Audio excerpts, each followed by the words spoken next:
దశాబ్దాలుగా ఆ వర్గం ఏపీ రాజకీయాల్లో ప్రత్యేకం.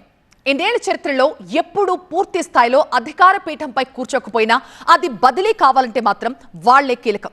ఎందరో నాయకులకు జన్మనిచ్చిన ఆ సామాజిక వర్గానికి ఇప్పుడు ఆ ఇద్దరు ఆడపడుచులే ఆశాకిరణాలుగా కనిపిస్తున్నారా? ఏమో, జరుగుతున్న పరిణామాలు చూసి ఆంధ్ర పాలిటిక్స్ లో ఇప్పుడు ఇలాంటి చర్చ జరుగుతోంది. కాపుగాసే ఆడపడుచులు, అటు వంగవీటి ఆశాకిరణ్, ఇటు అంబటి మౌనిక, రాబోయే తరానికి కాబోయే కాపు నేతలు. ఏపీ రాజకీయాల్లో ఇప్పుడు ఇలాంటి చర్చ జరుగుతోంది. కాపు కమ్మ అనే కులరచ్చ ఎప్పుడూ ఉండేదే అయినా ఇటీవల అంబటి రాంబాబు అరెస్టు తర్వాత మరోసారి ఈ అంశం బలంగా తెరమీదకొచ్చింది.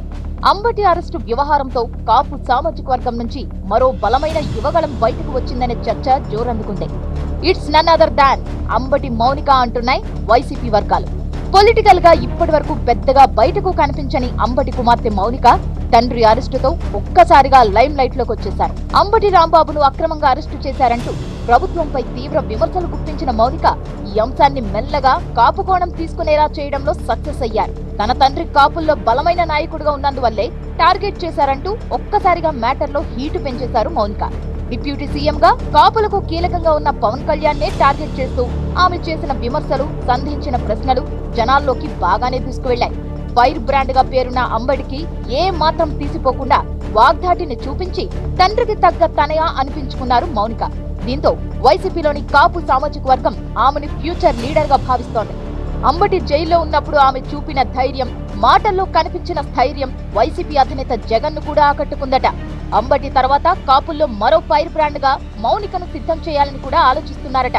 అంతేకాదు, కాపు వర్గంపై వంగవీటి రంగా తర్వాత ఆ స్థాయిలో ముద్ర వేయగలిగిన ముద్రగడ పద్మనాభం సైతం అనర్గళంగా మాట్లాడే మౌనికను చూసి మురిసిపోయారట. తన కుమార్తె కాపు వర్గంలో కీలకంగా ఉన్నప్పటికీ మౌనిక దూకుడు, సామాజిక వర్గాన్ని ఆమె ఎత్తుకున్న తీరు ముద్రగడను ఆకట్టుకున్నట్టు తెలుస్తోంది. ఇక కాపులు పెద్ద దిక్కుగా భావించే వంగవీటి కుటుంబం నుంచి మరో మహిళా నేత దూసుకొచ్చి పొలిటికల్ వర్గాల్లో హాట్ టాపిక్ గా మారిపోయారు. చాలా ఏళ్లు సైలెంట్ గా ఉన్న వంగవీటి ఆశాకిరణ్ రంగా వారసురాలిగా ఇటీవలే పొలిటికల్ ఎంట్రీ ఇచ్చారు. అయితే ఆమె ఏ పార్టీలో చేరాలనే విషయంలో ఇంకా నిర్ణయం తీసుకోలేదు. కాపులకు బ్రాండ్ అయిన వంగవీటి రంగా లెగసీని ఇప్పటికే ఆయన కుమారుడు రాధా ముందుకు తీసుకువెళ్లే ప్రయత్నం చేస్తున్నారు. పొలిటికల్ ఎంట్రీ మొదలు చాలా పార్టీలు మారినా రాధా ప్రస్తుతం టీడీపీలో ఉన్నారు. తండ్రి వారసత్వాన్ని బలంగా ముందుకు తీసుకువెళ్లడంలో ఆయన తడబడుతున్నారనే చర్చ జరుగుతున్న వేళ సడన్ గా ఆశాకిరణ్ కాపులకు భవిష్యత్ కిరణంగా తెరమీదకు రావడం చర్చనీయాంశమవుతోంది.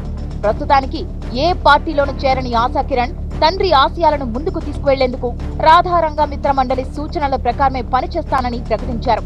ప్రస్తుతం కాపులకు కీలకంగా కనిపిస్తున్న పవన్ తో కలిసి ఆమె పనిచేసే అవకాశాలే ఎక్కువగా కనిపిస్తున్నాయి. అయితే ప్రస్తుతం సొంత బలం నిరూపించుకునే పనిలో ఉన్న ఆశాకిరణ్ ఎన్నికల నాటికి ఏ పార్టీలో చేరతారు, రాజకీయంగా ఎలా ముందుకు వెళ్తారు అని కాపు వర్గం ఆసక్తిగా ఎదురుచూస్తోంది. ఏపీ రాజకీయాల్లో కాపులంటేనే కాకరేపేలా ఉంటుంది వ్యవహారం. అలాంటి సామాజిక వర్గం నుంచి ఇప్పుడు యువ మహిళా నాయకులు తెర మీదకు రావడం సహజంగానే ఆసక్తి రేపుతోంది.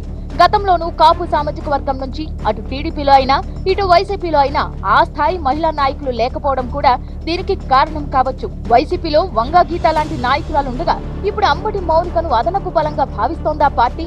అందుకు తగ్గట్టే ఆమెను ప్రమోట్ చేయాలని కూడా చూస్తున్నట్టు తెలుస్తోంది. మొత్తానికి అటు వంగవీటి ఆశాకిరణ్, ఇటు అంబటి మౌనిక రాజకీయంగా కాపుల్లో కొత్త ఆశలు చిగురించేలా చేస్తున్నారన్నమాట.